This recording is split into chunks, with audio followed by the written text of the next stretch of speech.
Hello guys, welcome to today's Topic TV. Ingat po tayo sa mga ganitong modus na palit pera, dahil isang tindera ang muntik ng mabiktima ng mga ito. Mabuti na lang at alisto, at may paninindigan si ate, kaya't ang nangyari ay palpak ang naging misyon ni kuya.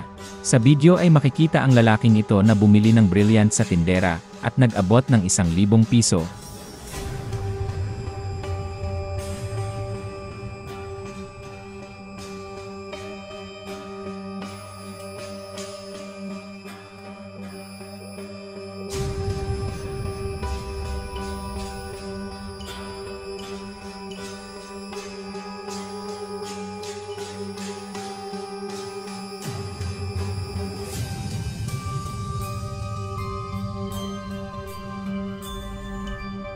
Pagkaabot ng tindera ng sukli ay nagtanong ito kung magkano ang brilliant na kanyang binili. Magkano? 300 po. 300? 300 daw. At dahil kunwari ay namahalan sa presyo, binalik na lang nito ang sukli at ang binili dahil mas mura daw doon sa kanila.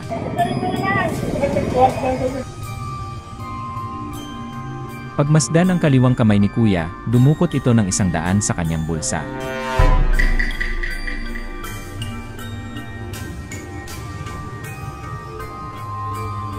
At pagbalik ng tindera ng 1,000 sa kanya, inabot niya ito ng kanyang kanang kamay sabay bulsa sa kanyang likuran, at ang 100 sa kanyang kaliwang kamay ay pinakita niya sa tindera.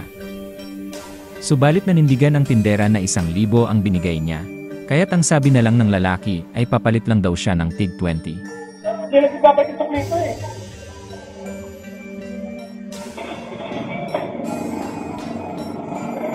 At dahil duda ang tindera sa mga ikinilos ng lalaki, agad nitong re-review sa CCTV ang mga pangyayari.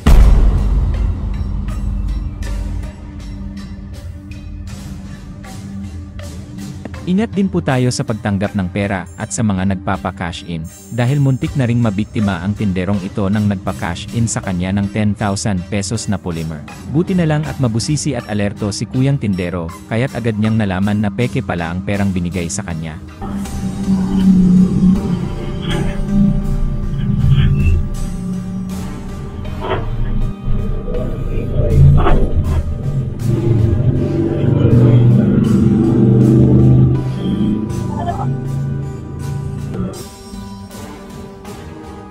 Pagkaabot ng babae ng 10,000 piso, agad itong binilang ng tindero.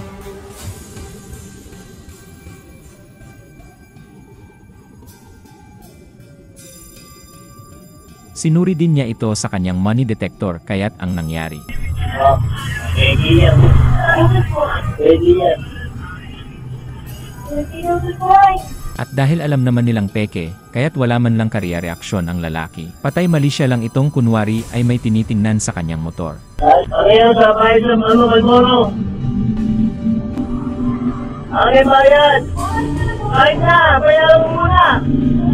Akin na.